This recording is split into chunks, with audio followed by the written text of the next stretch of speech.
We are live. There we go. There we go. Hello, everybody. How's it going? I'm Elvert, and this is a very special edition of Elvertual, as you guys can tell, since we're just starting it off without any music.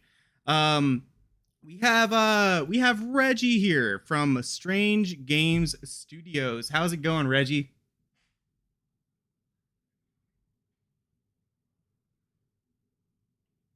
Yeah, sorry for postponing the date. It was actually supposed to be on Tuesday, and then I postponed it to yesterday, and then I postponed it last minute. Yeah, long story short, it was because of Tarkov, Escape from Tarkov. Okay, I'm gonna be honest here, but I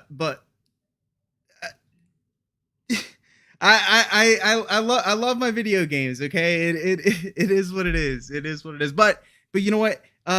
We are here now. We are here now, and man, I am very excited here. I'm gonna turn myself up a little bit. I am very excited. Hello, Ace Phil. How's it going? How's it going? All right. So, you know, before we get into it, tell us a little bit more about yourself, Reggie. Tell us some more about Strange Game Studios. Yeah, what's it about?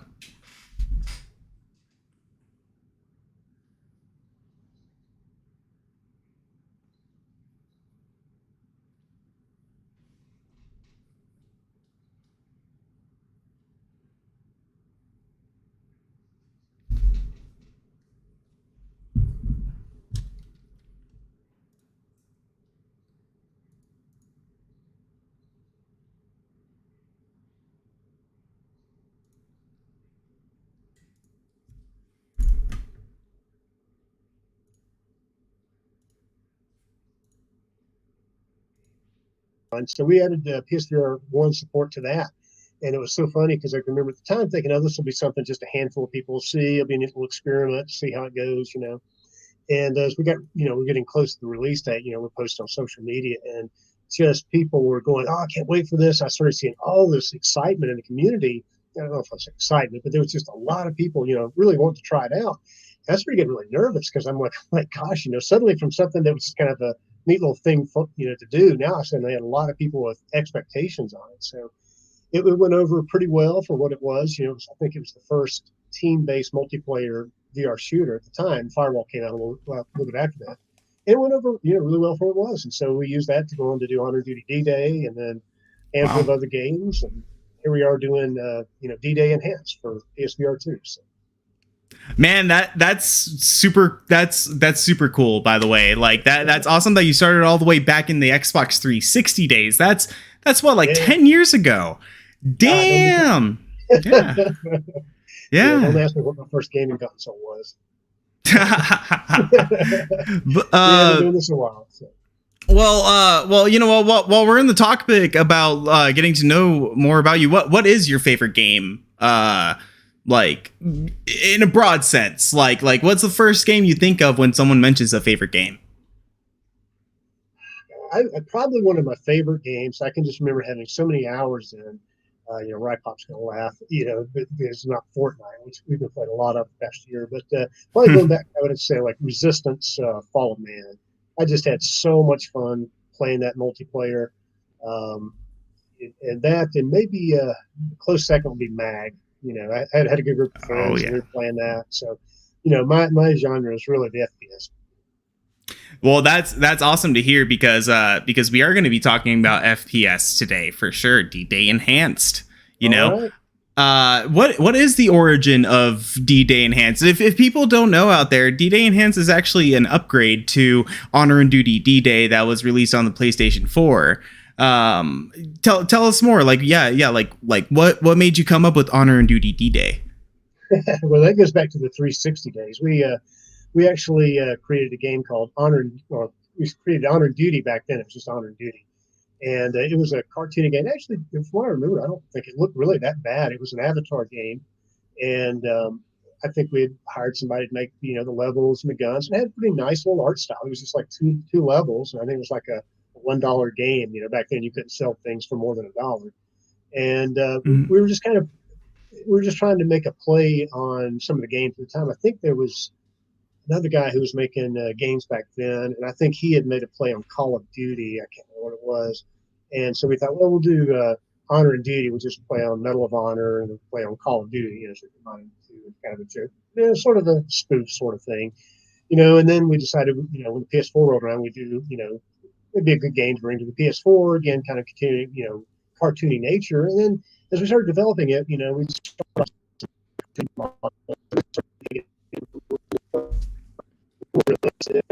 just kind of evolved. Instead of being, kind of cartoony and goofy, it became kind of a quasi realistic game. And so, we started emerging from what was kind of a spoof sort of game into more a realistic game. And then, people started knowing the name, and you kind of stop thinking about it so much because, you hear it so much, and, it's just a part of what you do.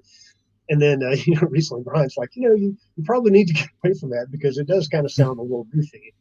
And so, we're trying to move away from the Honor and Duty game. And this will probably be the last thing that has. Go ahead.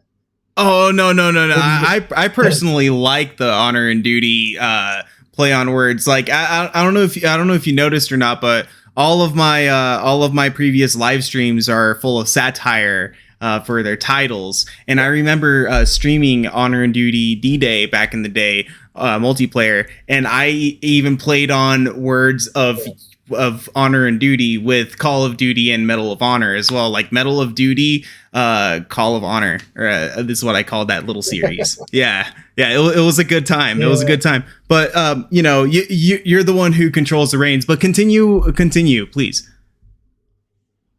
So now with D-Day, one of the things about D-Day, the original Honor and Duty D-Day on PSVR1 was that a lot of people just turned off to the cartoony style, and I think maybe the name, along with the cartoony style, turned people off. They didn't take it serious. So, despite the fact that there were a lot of people who really had a lot of fun with it, really enjoyed it, there was a certain, percentage of people who just wouldn't give it a shot. Just didn't like the cartoony nature. So we kind of decided we were going to move away from that. Try to go to the more realistic style, and it just kind of felt like maybe that name had outlived itself. So I'm not sure what our next game will be named. Brian still hasn't told us what we got to name it yet. It's kind of like a marketing. But so D-Day was, we started looking at what we were going to do for PSVR2. And, first of all, just brought it into the new headset. And it just, it was so much clearer and sharper. And, it's really hard, when you're a game developer to do something and just, stop. Say this one we'll do, and then you stop. You always like, oh, I could do this too and do that. But, we really said, okay, this is just going to be a port of D-Day. And we started, we started coming up with all these things we really wanted to do. And then we realized that at a certain point that, we told everybody this is going to be a free upgrade. And we're like, we're really doing way too much work to give this away for free to a large, percentage of the market. So that's when we said, okay, we're going to scale back. We're going to basically do all the stuff we really want to do will be in the next game. And we're just going to basically do a lot of visuals, do a handful of upgrades and things, like the manual reloads. We did that. We've added, we're going to add in the eye tracking, so you can do like call outs just by looking at a place, looking at an enemy and pushing a button to, do a call out for your team. We're hoping to get in mortars. I'm trying to think what else, but there are a number. It's not just D-Day, but it's kind of like, I would say D-Day 1.5, Okay. And I'm trying to think what all we've got. We've done a lot of cosmetics. The graphical improvements. We've gone back and like improved the blood effects, the explosions, so many things that were just really blocky or cartoony have been improved. We improved the player models, and at first, artists said it was going to be really hard to redo the hands because of the rigging of the model set we bought, and we found a way that was going to be a lot easier to do it, make it a lot less process. So now the models have realistic looking hands, realistic looking faces. So still a pretty cartoony looking game, kind of a low poly thing, but the player models don't look low poly at all. Well, my guess is the reason why it's low poly is for performance, right? Like in order for, like to an extent. Okay, for sure. Like, see, I am not much of a developer myself, so I'm still learning about like the ins and outs of video games. I mean, like the most I know is like speedrun tactics of how to break the game, but I mean, but that's about it. Very helpful. Yeah, during some of our playtests, you have been very helpful in breaking things. Yeah, I mean, it certainly does. I mean, the fewer polygons you render, the smaller the textures you render. I mean, all that certainly does have an effect. But we really have a lot of horsepower with the new headset, so we're able to do a little more with that. So, but yeah, we expect this weekend that there will definitely be some frame rate drops. Getting 60 players in there. So hopefully this weekend we'll be able to get some good metrics on where our bottlenecks are, and then get it to the point that we've got a really solid frame rate even with 60 players. Yep. But I think that's like the most important thing about a video game.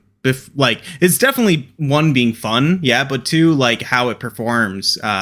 Like, that's also something I take a look at when I'm playing video games. So I remember you mentioning that you play FPSs and you love FPSs. Are there any other kind of games that you like to play? Let's see, other than FPSs, I'm trying to think. It's pretty rare that I find a game that's not that. I mean, I don't get a lot of time to play. Well, last year I've made a lot of.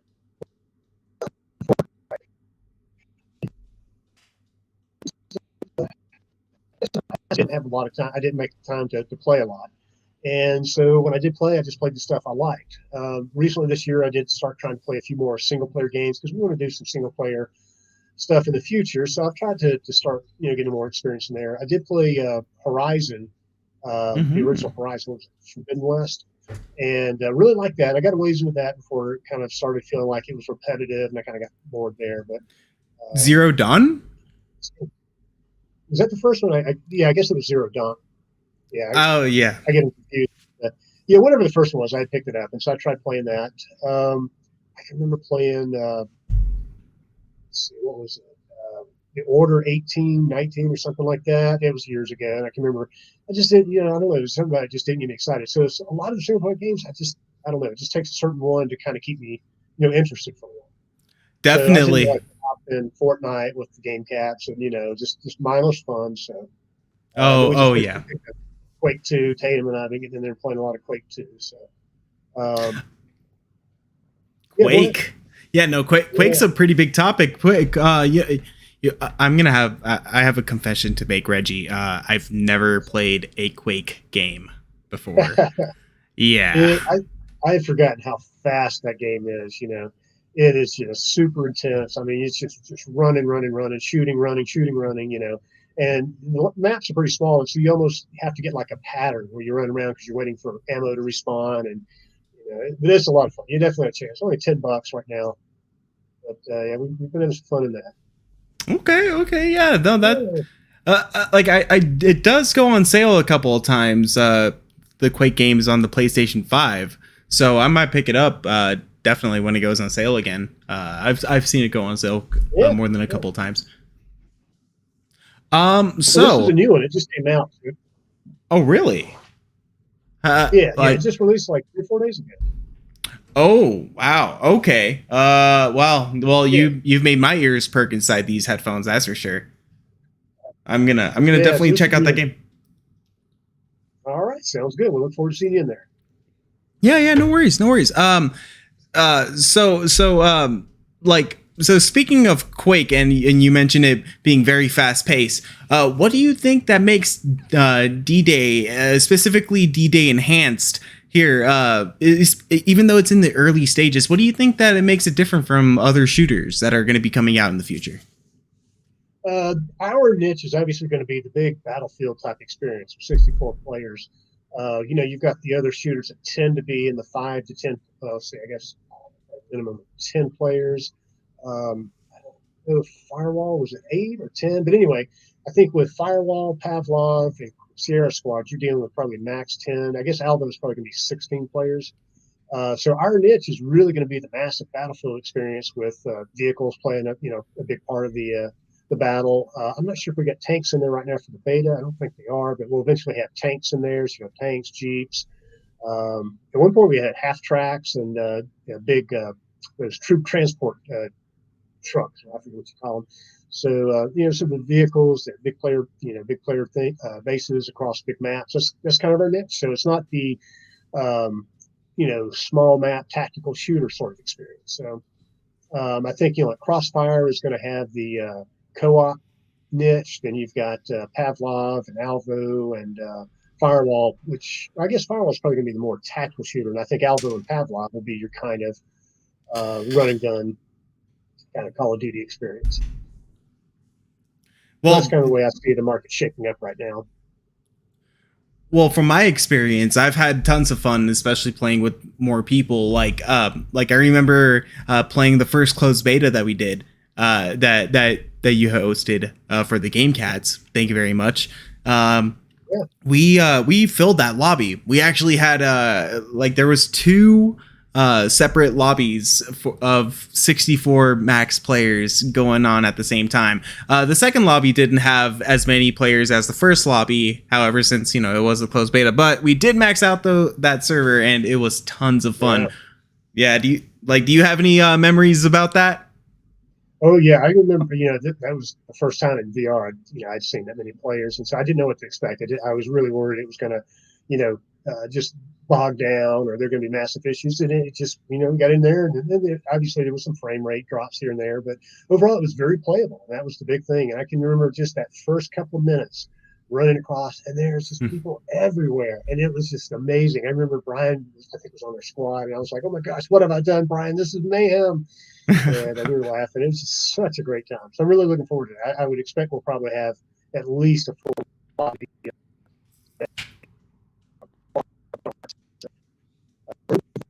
Blast. Well, that was awesome. I'm going to say right now, though, that I do apologize for any technical difficulties that are going on from any inevitable end. I have no idea where it's coming from, but we hear you fine, Reggie. There's just some times that I don't know how it sounds like on their end, but you cut out for me. But we're just gonna keep this train moving, that's for sure. All right. Yeah, chat. Let us know if you can't hear me or. Yes. And D-Day Hype says awesome Tatum in the chat. Yeah. So I do remember that D-Day back on the PlayStation VR had crossplay. Like, there was actually crossplay enabled for flat screen, and also I believe that there was an Honor and Duty D-Day edition on Steam VR. If I'm not mistaken, yeah. I think we might have had one PC player at one point. It was not very popular on the PC side, and the problem was that coming from the PlayStation side, you didn't have thumbsticks, and so most people were playing on a dual shock. The moves were I don't know, maybe a third of the people use those. So we didn't do manual reloads. It just wasn't. The controllers just weren't there. It was still more of a gamepad situation. So we went to the PC side. Everybody was used to having Pavlov and contractors and all those others that did the manual reloads, and it just was dated, I guess, by the time it went over there. So yeah, we had a crossplay, but it was never really I don't think you ever saw PC players in there. It was all PlayStation players. Now, right now, this is going to be pretty much a VR only title, only on the PlayStation VR2. We are, I'm considering bringing it over to Steam. We'll just kind of see how much time we have. I don't know if we do bring it to Steam, it probably will have crossplay from day one. We'll probably have to add that back in, but it should be a big deal. Okay, you heard it here, folks. It's going to be a PSVR 2 exclusive, so it's not going to be like the original D-Day where people can play flat screen, right? Right. I know we actually had like an indicator in the original D-Day that would show who was in VR and who was flat, and it was like almost everybody was in VR. So I don't think there are many flat screen players. I mean, if you're a flat screen player, you're not going to play D-Day Enhanced. You're going to play Call of Duty or something else. So I just don't see there being that big a market on the flat screen side for a cartoony shooter. Yeah, those games definitely have a grip in the gaming society. That's for sure. Yeah. So we're really focused on the VR market. So, and the other thing I didn't realize until just recently was that when you have a hybrid game, you won't make the sales charts, even if you're in the top 10, because you basically are on the flat screen game sales chart where you're competing against Call of Duty, numbers. So it'd be, so I did want to try to see if we might even crack the top 10 or whatever, with D-Day when it does come out. So that's one of the reasons why we definitely are not going to be on have flat screen support right now, just to see if we might even make the top 10 list once. Oh yeah. Definitely, especially with these open betas. There's going to be tons of mayhem, especially with the lobbies that could be there for sure. I'm excited. I know a lot of people are excited, and I do want to say, if you guys are holding your excitement in too much, don't you worry. Please write down your questions if you do have any, because we will be asking any questions that you guys have to Reggie here live. So for people who forgot, with short attention spans like me, when is the open beta? The open beta starts tomorrow, or you should be able to download it from the PlayStation Store tomorrow. Starting tomorrow, we'll actually open it up somewhere between 2 and 5 p.m. Eastern time. So literally 24 hours from now. It's probably going to be close to 2 p.m. But if we have any last minute issues trying to get out a final patch, we'll wait a little bit. And then it'll run through Sunday night. So we'll just kind of see, if it starts tapering off early Sunday, we'll just basically let it run until it tapers down, and they just leave it running through the night and turn it off Monday morning. Well, dang, that's very soon, guys. That's very soon. I don't know how many closed betas there's been, but there's been tons of improvement. Because I remember playing the first closed beta. It was just a straight port of Honor and Duty D-Day going straight to PlayStation VR2. And how it is now, which I'm not going to mention because I want you guys to figure it out for yourselves. There's a lot more of improvements for sure. Like what Reggie said earlier, the manual reloading. And if you see these videos down here, you'll probably see the grenade chucking video. I don't know if it's there anymore, but I've been throwing grenades in that game. I don't know what you did, Reggie, but your developer magic really makes me have a lot of fun just throwing those grenades now. Yeah. Glad to hear it. Yeah, that was definitely not working in the first beta, but yeah, we got it now to where if you have the manual grenade throw option, you should be able to throw grenades and have a pretty good accuracy. They should pretty much go where you're kind of aiming. It didn't take too much practice to do that. There's a strength slider in the option, so you can kind of tailor it to your particular throw if you want it to go further for a little movement or whatever. So you can custom tailor that and should be able to get it to feel pretty natural. So that was definitely one of the enhancements we've done.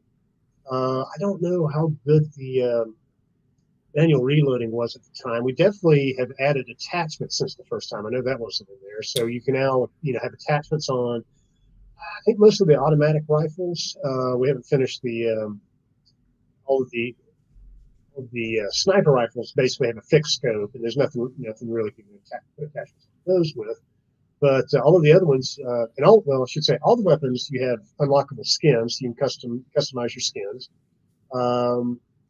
So you've got 4 grips. You've got 2 types of scopes you can put on SMGs. You've got I don't think we've got the suppressor working yet. That sounds cool. Uh-oh. So yeah, you can upgrade the Thompson's ammo capacity, and then we'll have extended mags coming for the rest of the weapons, in the next month. I'm excited to hear about the future about these attachments, because I know that I put a sight on my shotgun and on my trench gun actually, which I'm having lots of fun. It's a lot more fun actually aiming down the shotgun now instead of having to just blind fire, which I felt like that was the best way to do it. But now I could actually aim with it. So thank you for those attachments. Yeah, it's really helpful. So and I did want to mention the shotgun. We actually added the mechanic where you can load shells in from the bottom and then pump it and all that. So there's so the trench gun definitely has got a lot more manual reload options now. So that was kind of fun to do. Oh no, actually 100%, because I remember playing the beta and with my trench gun, and I was like, I wonder how the reloading is now. And yes, it definitely works. It takes a little bit of finesse, but I was having a lot of fun just reloading one at a time, because now if you press the reload button with the shotgun, it only reloads one shell at a time. Right. So I think that's a really good change. And the shotguns are a lot more fun too. And there's a lot more weapons in there that I like to use. But we'll get to that. You and your flamethrower and stovepipe. Yes, oh yeah. Yes. Mm-hmm. Well aware of their favorite weapons. Yes. Well, I'm gonna scale it back a little bit, and I'm gonna start using like a Mosin. I'm gonna start using some sniper rifles. Yeah, it's gonna be a lot of fun. I'm gonna start actually like trying to throw grenades into tactical spots now. I would like to see a claymore system. That's for sure. That'd be fun. Yeah, we've got some anti-tank mines, and I think we've got some sort of anti-personnel mine that we were thinking about doing. So, yeah, we've got the classes will have a lot of perks they can unlock. Stuff like the medic will be able to unlock like expanded healing range. Medic will be able to drop med kits that give you half health, and then as they unlock the medic, as the medic basically goes through their progression tree, they'll be able to drop med kits that give you full health. They'll be able to unlock something that gives them an expanded healing radius. I can't think of medic class, but we've got boss really wanted to do a special ops class that's kind of like a recon, and he'll be able to have two weapons, like two primary weapons, and one of them will be like a silent spin, I think.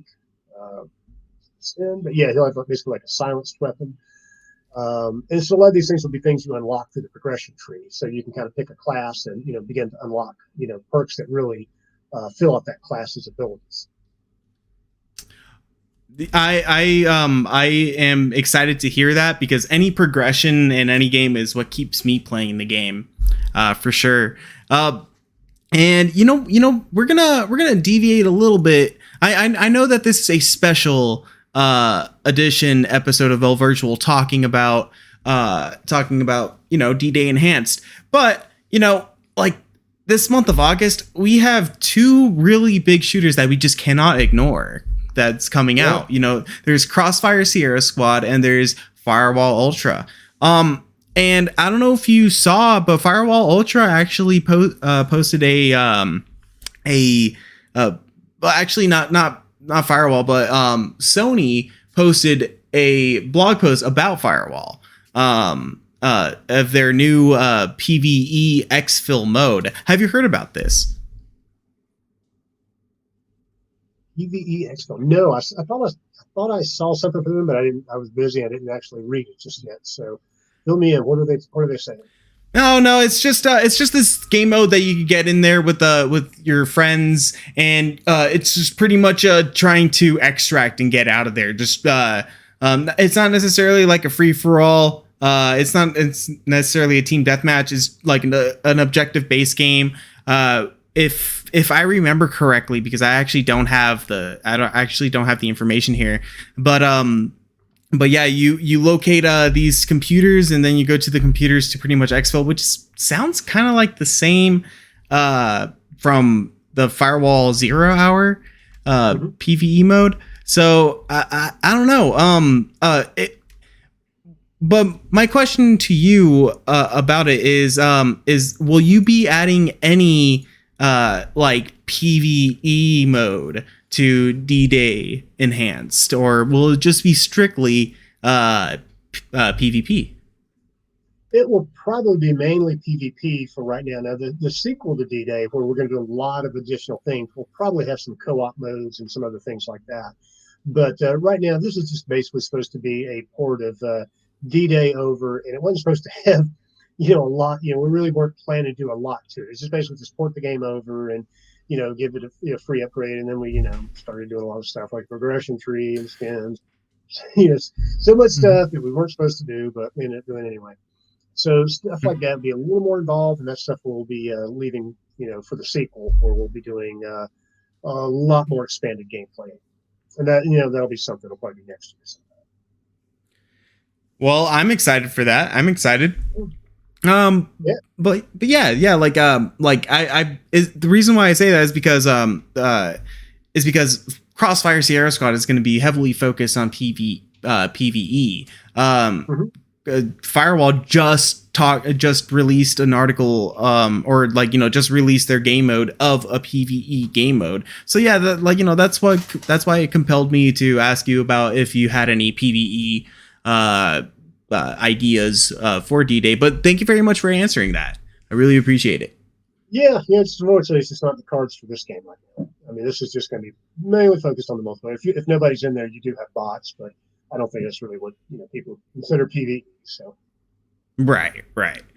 So you were talking about all these weapon skins and all these cosmetics that you have on that your character can unlock with the progression system. Will there be a battle pass for this game in the future, or will you hold off on that idea? I don't know that I would say there's going to be a battle pass in the sense of you have to spend money to unlock a set of things, but we do plan to have like some, I guess, kind of like a battle pass that will come out maybe every month that'll give you some additional characters to unlock with challenges and that sort of thing. I don't know that we're going to make that something like you buy off the store to get, so much as you just play and unlock it, and then there'll be a new set of stuff to unlock every month. I don't know what the timing of that'll be. But yeah, we're kind of planning to do something like that. I just don't want people to feel like that they've got to buy this to keep playing the game. It'll probably be something. It won't be anything as like a Fortnite battle pass got tons of stuff in it. So it'll probably be a much smaller set of that. But so yes, that's kind of, we just haven't settled on the details. Okay, I can respect that, and yeah, even more things to be excited for, guys. To be honest, do you have any idea of how much Honor and well, it's not really Honor and Duty D-Day Enhanced. It's now just D-Day Enhanced, I think. Right. How much will it cost? The game will be $15. If you own the existing game, which is $15, you'll get a free upgrade. So anybody that owns the original, which it went on sale a number of times over the years, some people got it for $15, but the base game is $15. Then we've got two different. I think we've got a Deluxe edition and then a Gold edition. I forget the names that cost set up. And those will be if somebody got the game for free or got it really cheap and they want to support the studio, and there'll be something they can buy for an additional amount. I think they're going to be like $20 and $25 respectively, and then each one will have additional cosmetics and skins and things like that. So that'll be a way of if people are really into that, get some additional cosmetic stuff. And if you just want to support the studio, you can do that as well. Support indie devs, support strange game studios. Everybody support. Right, support. You feel like you got the game too cheaply, here's your way to make up for it. Right. And especially for quality games too, like people don't realize that that your favorite AAA companies started off as indie developers.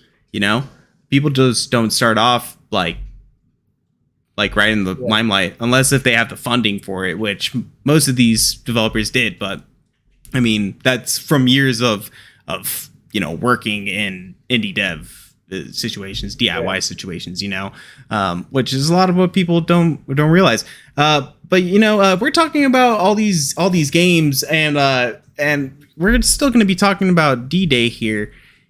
Battle Royale in Honor and Duty D-Day.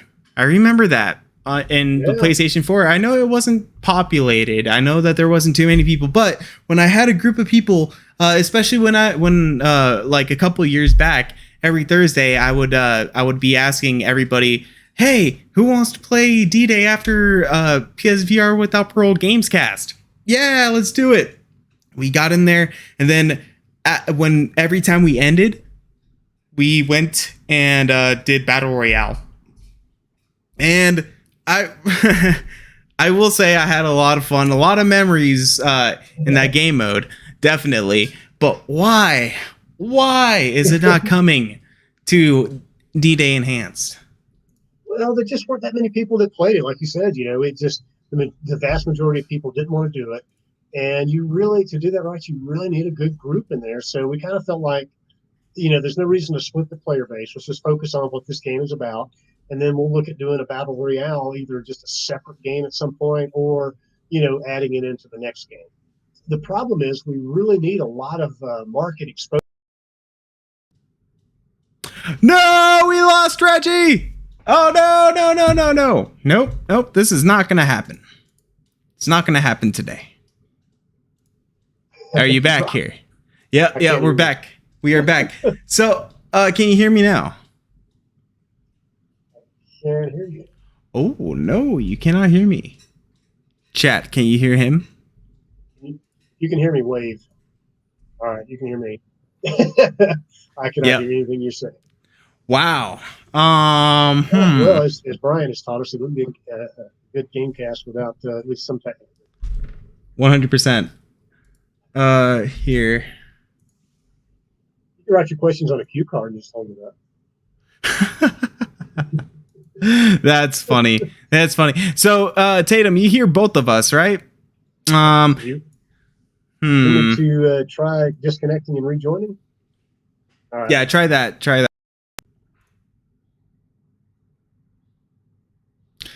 All right.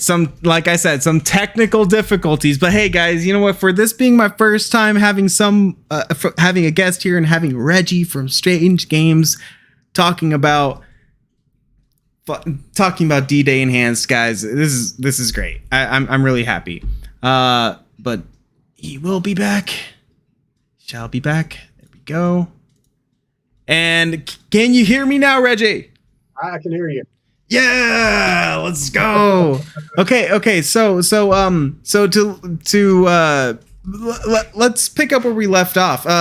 The battle royale mode, unfortunately, there's not many players in the player base, and you said something about a marketing team, right?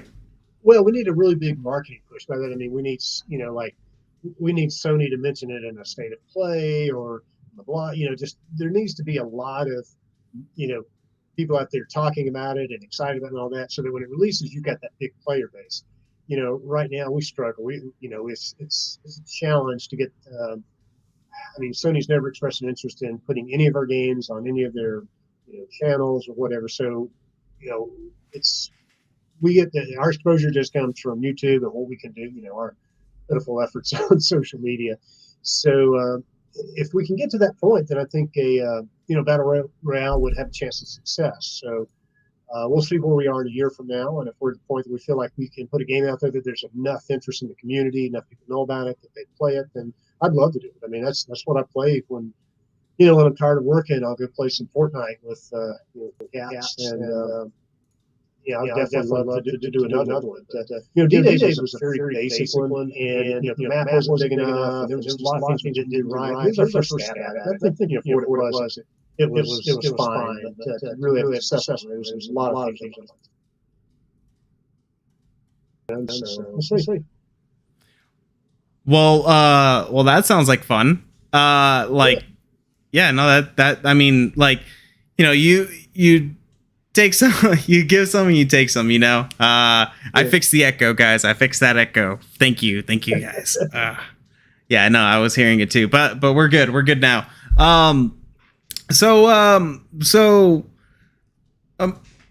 What kind of you just mentioned about using utilizing eye tracking, which I feel like not many video games, that came out with PSVR2 and are out now, they haven't really utilized it to its fullest potential. Why do you think that is? I don't know. Part of it probably has got to do with a lot of these, being ports from the PC side where you don't have eye tracking. So, the thing with games is you're just always up against a deadline. You never have enough time. So, if you're already up against the deadline and, it's like, yeah, we'd like to add this, but we've got to get the base game out, and then we'll see. And then, you may have publishers or investors saying, we need this out ASAP. We don't have time to do it. So I think a lot of it probably just comes from that. So, I don't know, the games are developed for PSVR2 directly. I guess I'm trying to think which ones. Are there many of them that don't have eye tracking that were made exclusively for PSVR2? I will say Before Your Eyes does not utilize eye tracking to what we think. It doesn't use actual where we see we is, but where it is, but So yeah, the blinking is eye tracking in a way. But one game that really comes to mind that does have eye tracking, that is a port from Quest, is Tentacular, a game that I just finished playing, which I will give an overview next Elvertual. But yeah, like that game, you actually do have eye tracking. Like wherever you look at, you could actually like talk to them. Instead of having to tap their head, you could just like look at them and press circle or square, and you'll be able to talk to them. So that's those are the only games I can really think of that are ports that utilize eye tracking. I think, what about Resident Evil? Did they do any eye tracking in the village? What do you think? Maybe for foveated rendering, maybe. Yeah, they didn't, because I know, like, I think Horizon had it just in the menus. I don't think there was any gameplay, but as you know, we did eye tracking in Asteroids, where it was actually part of the gameplay. Your cannon followed your eyes, and that was a lot of fun. So I definitely want to do something like that in the future. I agree that once I unlocked the eye tracked cameras, the eye tracking cannons in Awesome Asteroids, it unlocked the game for me, and I had so much more fun. Not just so much more fun, so much fun with the game. Like not saying that I didn't have fun before, but really having those that eye tracking missiles really is so much fun. It's the only game out on PSVR2 that supports the HOTAS, the hands-on throttle, whatever, flight stick. It pretty much. It's out of this world. It's literally out of this world. It's a lot of fun. Your name is in the game too. There's an Elvert Easter egg on the first level. There's plenty of Easter eggs in the game, guys. Trust me. Not just me, but there is some. If you are a part of this Game Cat community, then you'll find out the Easter eggs really quickly. Which, thank you very much, Reggie. We really support you through and through. Thank you. So man, like I'm excited for more eye tracking. Does anybody here have any questions for Reggie? Well, while we're waiting, if anybody has any questions, I actually want to ask,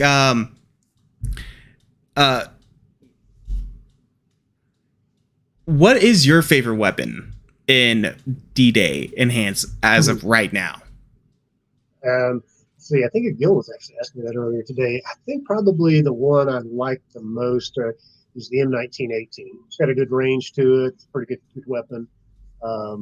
That's usually my go-to. It's M1918.